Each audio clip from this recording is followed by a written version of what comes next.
부동산, 보험, 세금, 대출, 저축, 일상생활 속에서 꼭 필요한 금융 상식. 그런데 너무 어렵게 느껴지시죠? 걱정하지 마세요. 쉽고 재미있게 일상생활 속에서 바로 적용할 수 있도록 알려드리겠습니다. 안녕하세요. 이것머니 진행을 맡은 금융 전문가 김은전입니다. 오늘도 돈이 되는 정보 알차게 준비했으니 끝까지 함께 해주시길 바랍니다. 운전을 하다 보면 누구나 교통사고를 경험할 수 있습니다. 사고가 나면 내가 얼마나 보험금을 받을 수 있는지, 보상 범위는 어디까지 가능한지 알고 계십니까? 보험사는 최소한의 보상만 하려 하고 우리는 제대로 된 보상의 범위를 알지 못하다 보니 받을 수 있는 보험금을 놓치는 경우가 많습니다. 네, 오늘 먼저 도움을 주실 전문가분들 소개를 해드리겠습니다. 교통사고 보상 전문가 기영빈 손해사정사님 오셨습니다. 반갑습니다. 대명 손해사정의 대표 손해사정사 기영빈입니다. 저는 보험회사에서 10년간 심사팀에서 근무를 하면서 손해사정사를 역임을 했습니다. 그리고 이제 회사에서 나와서 이제 금융 소비자들을 위해서 일하는 손해사정사로 근무를 하고 있습니다. 감사합니다. 네, 법률적인 문제를 도와주실 변준석 변호사님 모셨습니다. 네, 안녕하십니까. 법무법인 PK의 대표로 있는 변준석 변호사입니다. 부산, 울산, 통영에 사무소를 두고 있고요. 주된 업무로는 교통사고에 수반된 민형사 사건에 대한 변론 활동을 다수 수행하고 있습니다. 감사합니다. 네, 그리고 마지막으로 보험사의 보상 기준을 쏙쏙들이 알고 있는 보험 전문가 강영민님 모셨습니다. 안녕하세요. 보험금융업에 15년 종사를 하고 있고요. 보험금 청구에 관련해서 주로 전담을 하고 있는 강영미 전문가입니다.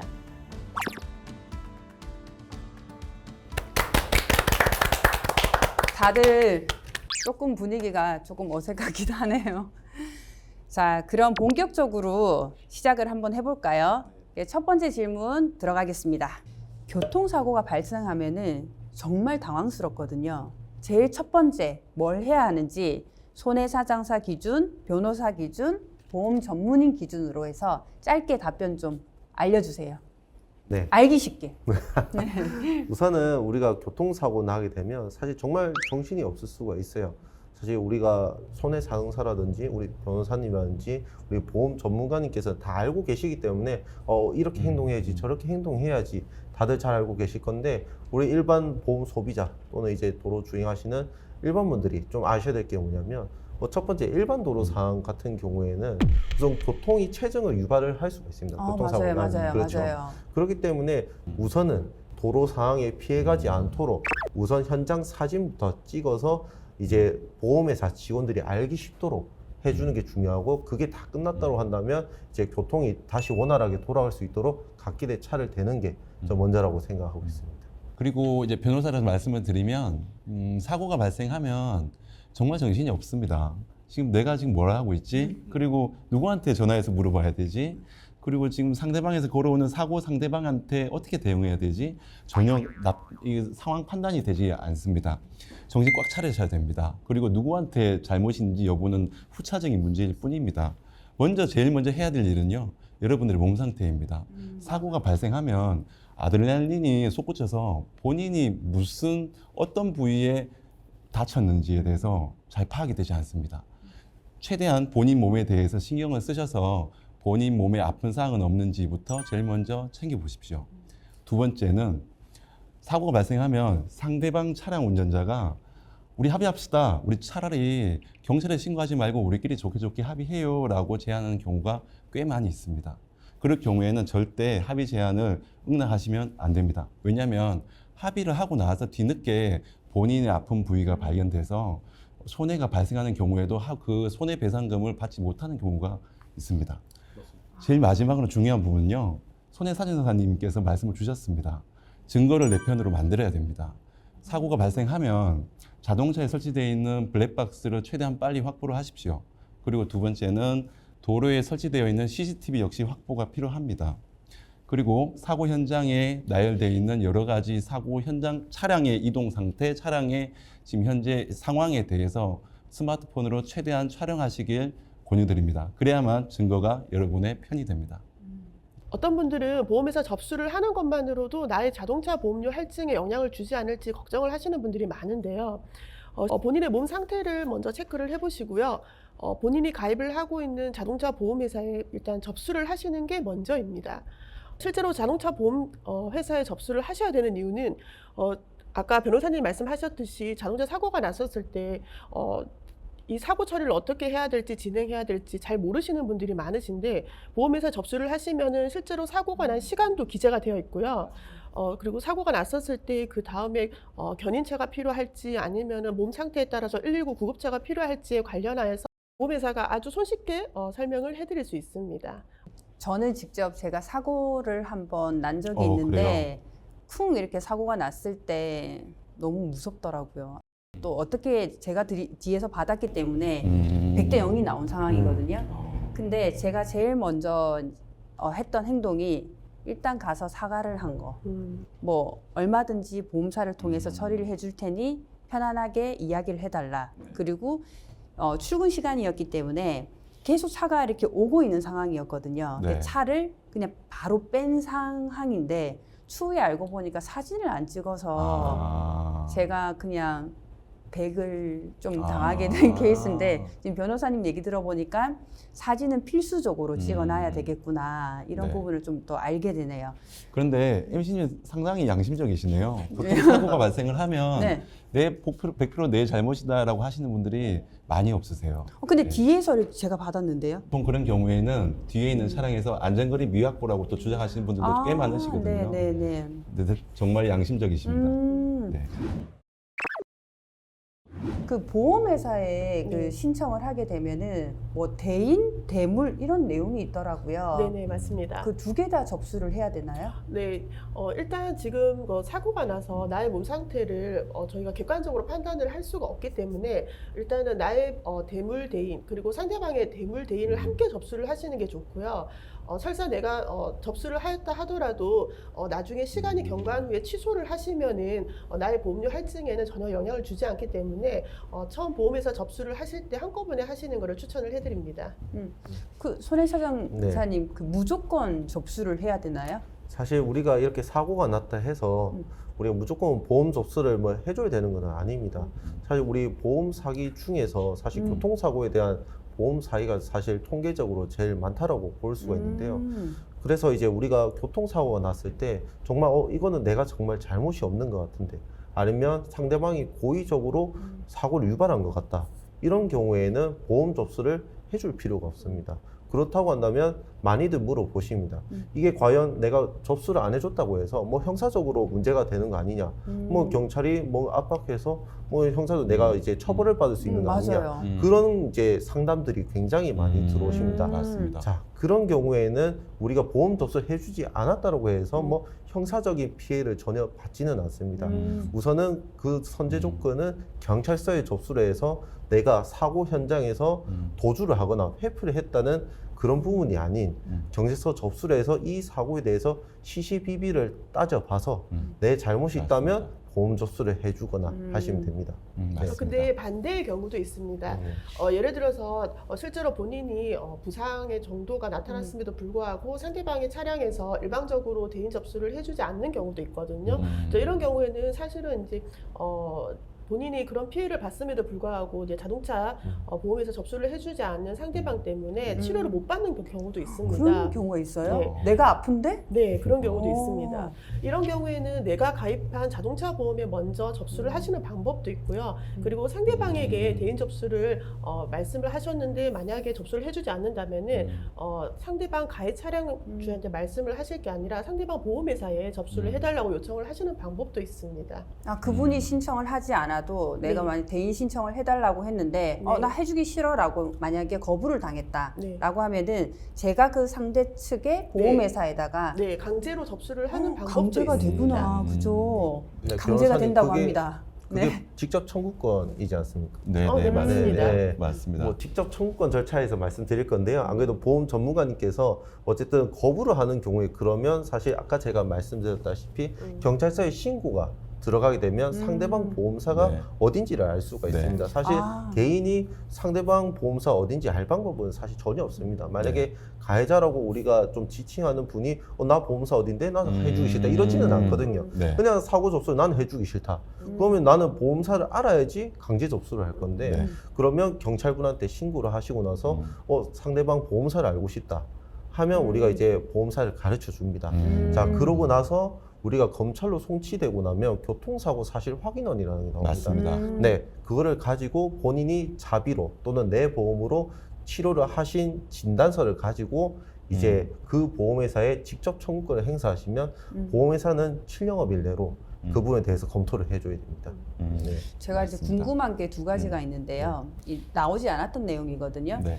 그 일상적인 저희가 지금 도로에서는 사고가 뭐 경미하든 큰 사고든 대응을 할 수 있는 뭐 주변에 사람들도 많고 차들도 있고 도움을 받을 수 있는 곳이 많은데 저희 고속도로 있잖아요. 네. 고속도로에 쌩쌩 이렇게 달리는 상황에서 뭐 제가 스스로 이렇게 벽을 들이받을 수도 있고 사고가 날 수도 있잖아요. 그럴 때는 어떻게 해야 되나요? 그런 경우에는 사실 고속도로 순찰대라고 있습니다. 우리가 암행 그 경찰이라든지 뭐 그런 분들이 돌아다니다가 그런 사고를 목격하면 바로 신고를 해주겠지만 내가 단독 사고가 나서 정신 경황이 없을 때 사실 누군가 신고해주기를 바라야 되는 상황이 있을 수도 있지만 아까 변호사님 말씀하신 대로 내가 정신을 똑바로 챙겨서 사실 이제 내가 신고를 이렇게 해서 고속도로 순찰대를 불러서 좀 처리 도움을 받으셔야 될 것 같습니다. 근데 사실 사고 나면 네. 제가 어디 회사에 자동차 보험이 가입됐는지 기억이 안 나요. 오, 맞습니다. 맞아요. 맞습니다. 그렇다 보니까 여기였나 막 이런 경우도 있는데 네. 또 마지막으로 좀 마무리 첫 번째 질문에서 마무리하자면 작은 사고든 큰 사고든 무조건 경찰서에 신고를 해야 되나요? 꼭 그렇지는 않습니다. 아까 말씀드렸듯이 처음부터 보험회사에 접수를 하시고 혹시 그 사고의 경중조에 따라서 보험회사에서 처리하는 과정이나 아니면 또 형사적인 문제가 발생할 수 있을 경우에 경찰서에 접수하시는 걸로 관장을 해드리고요. 만약에 경찰서에 접수를 하신다면은 사실 그 사고가 난 관할 경찰서에 접수가 되기 때문에 본인의 거주하시는 집과 거리가 먼 경우에는 사고 처리가 원활하지 않을 수 있기 때문에 첫 번째로는 보험회사에 접수하시기를 권유를 해드립니다. 맞습니다. 맞습니다. 그리고 저희가 이제 두 번째 조금 질문으로 들어가면은 사고가 나면은 사실은 뭐 변호사님을 부를 경우도 있고 추후에 보상 처리가 제대로 되지 않을 경우에는 손해사정님을 이렇게 모시는 경우도 있는데 기본적으로 이제 일반인들이 보험을 가입해 놓은 것들이 있잖아요. 네. 그 속에서 쉽게 받을 수 있는 보험금 설명 좀 부탁드립니다. 제일 처음 이제 접수를 하시게 되면은 저희가 운전을 하고 있는 차량에서 나가는 대물을 접수를 하시게 되실 거고요. 두 번째로는 가해자든 피해자든 차량에 탑승을 하고 있는 분이 부상을 당할 수 있기 때문에 대인 접수를 하실 수 있게 됩니다. 대물 배상과 대인 배상은 기본 배상이기 때문에 이 두 가지를 가장 먼저 접수를 하시기를 권유를 해드립니다. 어렵네요. 네, 대인 대물 그래요. 어렵네요. 대인 대물 설명해 네. 줄 수 있어요? 일단은 우리가 대인 보상되는 부분하고 대물 보상되는 부분에 대해서 사실 항목이 좀 나눠집니다. 사실 일반 이제 우리 보험을 가입하신 자동차 보험을 가입하신 분들은 이 보상이 도대체 어떤 금액으로 이루어져서 나가는지를 잘 모르시는데요. 일단 우리 대인이 말씀드린 사람인이잖아요. 사람에 대해서 보상 나가는 게 도대체 뭐냐? 사실 우리가 부상과 또 큰 틀로 해서 장애로 나눠집니다. 뭐 일단은 장애가 없으신 우리 경상자분들 기준으로 좀 설명을 드리면 첫째는 뭐 위자료가 될 수도 있고요. 내가 피해 입은 신체 손해에 대해서 부상 진단명에 따라서 네. 우리가 위자료가 좀 나눠져 있다 볼 수가 있고요. 그다음 내가 이제 병원에 입원해서 정말 내가 이제 일을 해야 되는데 그 일을 하지 못해서 내 밥벌이가 끊기는 경우가 발생할 수도 있는데 그런 부분에 대해서 우리가 휴업 손해라고 표현을 해서 우리가 이제 내 일금액의 85%를 저희 보상을 해주고 있습니다. 그 다음에는 우리가 하루 통원할 때마다 그 통원 비용이 얼마 나올까요? 보험 전문가님. 통원비는 하루 교통비 8,000원이 지급이 되고요. 네. 만약에 입원을 하셨을 경우에만 이제 휴업손해 관련해서 지급을 하고 있기 때문에 단순 통원만 가지고 아까 말씀하신 대로 나의 직장 상실에 관련한 휴업손해는 지급이 되지 않고 있습니다. 네, 맞습니다. 그리고 마지막으로는 우리가 이제 간병비, 부상급수에 따라서 나누어지지만 우리 간병비도 받을 수가 있습니다. 부상급수 5급부터 우리가 시작하도록 되어 있는데요. 그 부분에 대해서는 조금 더 깊은 설명이 필요해서 또 다음 이제 보상 항목으로 넘어가면요. 자, 대물 손해 부분에 대해서 내 차량이 뽑은 지 얼마 안 된 신형입니다. 자, 그런 경우에 사고가 났을 때 우리 중고차 가격 방어가 가능할까요?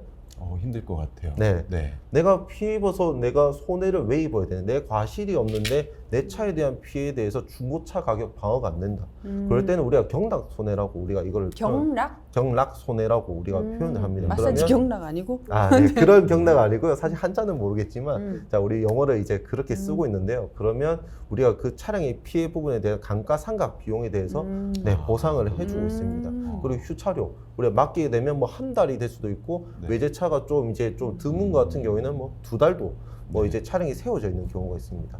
자, 그런 경우는 휴차료도 지급이 되고 있습니다.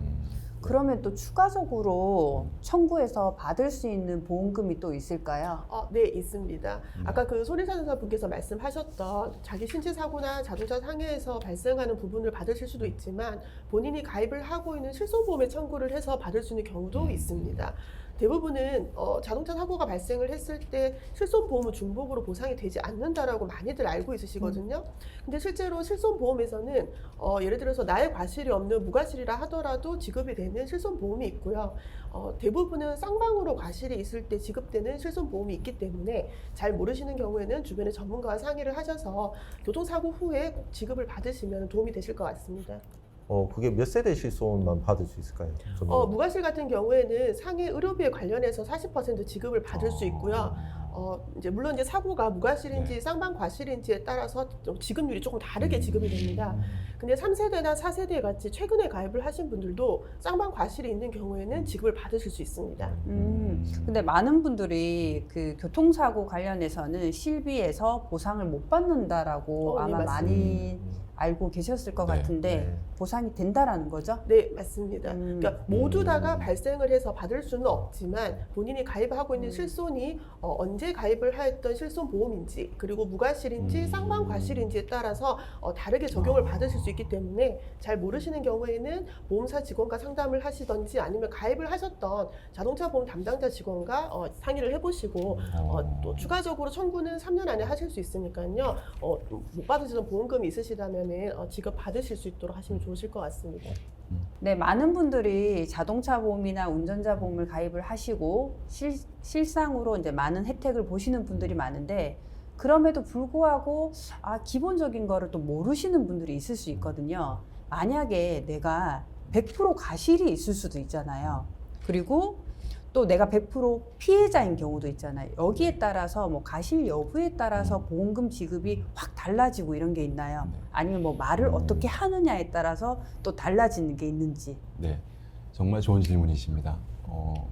본인에게 전혀 과실이 전혀 없을 경우에는 상대방 보험사로부터 100% 보상금을 받을 수 있겠죠. 네. 그런데 본인에게 과실이 일부 비율이 있다면 그 비율만큼 보상금을 받을 수 있는 금액은 낮아집니다. 가령 본인의 과실이 약 30%다. 그렇다면은 보상금 역시 30% 상당은 받지 못하게 되겠죠. 근데 지금부터가 되게 중요합니다. 보험사들이, 특히 상대방 보험사들이 본인의 과실 비율을 최대한 늘리려고 하는 경우가 꽤 왜요? 많이 있습니다. 그만큼 상대방 보험사에서는 돈을 많이 덜 지급할 수 있는 경우를 더 만들려고 하는 거겠죠. 그런 경우에는 그냥 상대방 보험사에서 제시하는 과실 비율을 그대로 용인해서는 안 될 겁니다. 충분히 내 과실이 어느 정도 되는지를 파악을 하고 그 충분한 과실 비율에 대해서 과다하게 상대방 보험사에서 주장하는 경우에는 분쟁 조정 신청이나 다양한 방법을 통해서 적극적으로 다투셔야 됩니다. 그럼 억울한 경우가 발생을 하면은 네, 나는 이 비율이 부당하다. 네, 다시 검토해달라. 네, 계속적으로 반복 주장을 해야 되겠네요. 그렇죠. 충분히 많이 저는 해야겠죠. 사실은 보험사에서 전화가 오면은 그냥 뭐 80% 잘못입니다. 뭐 30% 잘못입니다라면 네. 그렇게 보험사에서 아주 좋아하는 그렇죠. 고객의 그런 대답이죠. 소비자예요. 아니 그 이유가 뭐냐면 보험사가 먹고 지금 사는 현재 이유인 원인이 아니 뿐입니다. 도로에 카메라가 쫙 깔려 있잖아요. 네. 그럼 이렇게 전문가들이 뭐 카메라든 블랙박스든 오면은 바로 블랙박스 확인을 하잖아요. 네.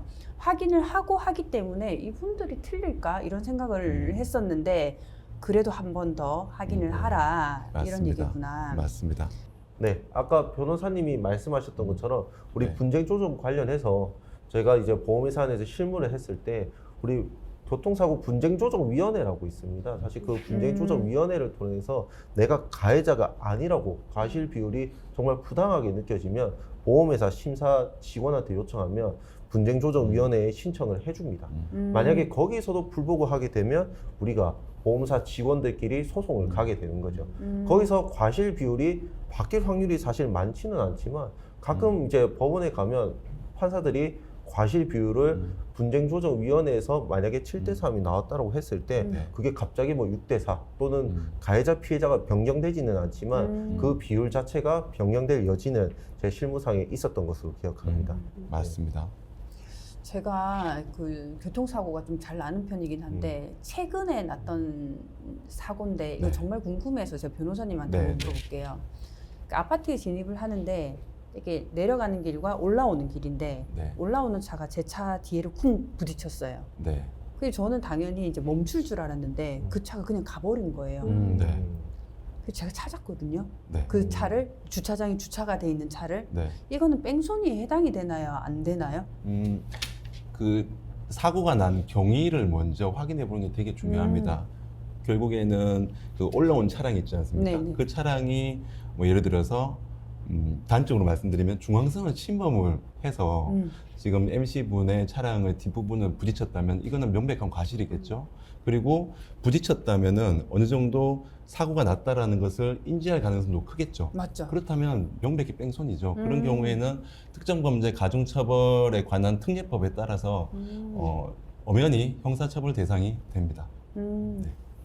제가 이런 적이 있었습니다. 아까 이제 변호사님 말씀하신 대로 네. 내가 인지를 하냐 안 하냐 맞습니다. 뭐 그런 부분이 있을 수도 있지만 제가 상담받았을 때 정말 특이한 경우가 있었는데 사실 우리가 사이드미러 같은 거 툭 부딪히면 정말 모르고 넘어갈 수도 있거든요. 아, 맞아요, 많습니다. 맞아요. 맞아요. 그렇고 사실 우리 그 뺑소니라는 게 변호사님이 더 잘 아시겠지만 우리 고의성이 있냐 없냐 맞습니다. 네, 그런 거를 우리가 따지는데 만약에 내가 인지를 하고도 도주를 했다. 그러면 이제 고의성이 이제 입증이 되는 것이고 네. 사실 내가 인지를 하지 못한 상태에서 그냥 가면 이게 고의성으로 보냐 사실 네. 그렇지 않죠, 네. 변호사님. 맞습니다. 네. 이 부분은 되게 정말 중요한 네. 말씀을 해주셨는데요.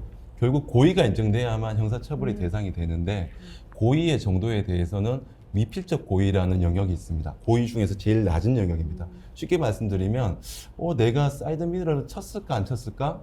아예 안 쳤을 거야. 쳤어도 몰라. 이 정도의 인식도 미필적 고의라고 단정을 짓습니다. 이런 경우에는 고의가 인정이 됩니다. 그게 아니고 내가 사이드미러를 쳤을까 안 쳤을까?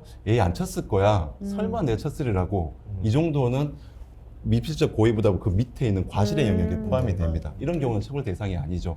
그런 미묘한 부분에 대한 판단을 수사기관에서 수사를 하고 이제 형사처벌 대상이 되는지 뺑소니가 되는지가 정말 많은 사건에서 첨예한 쟁점이 되고 있습니다. 그리고 사실 교통사고가 나면은 뭐 제가 가해자든 피해자든 네. 제일 먼저 떠오르는 게 상대방이 혹시 과하게 병원을 가면 어쩌나. 그래서 사실 저 같은 경우에는 이게 바쁘기도 바쁘기 때문에 그냥 뭐 별거 아니면은 뭐 전혀 뭐 병원비 청구하는 거나 이런 게 없는데 또 사람마다 또 생각하는 게 다르고 정말로 사고가 크게 났을 네. 수도 있잖아요. 네.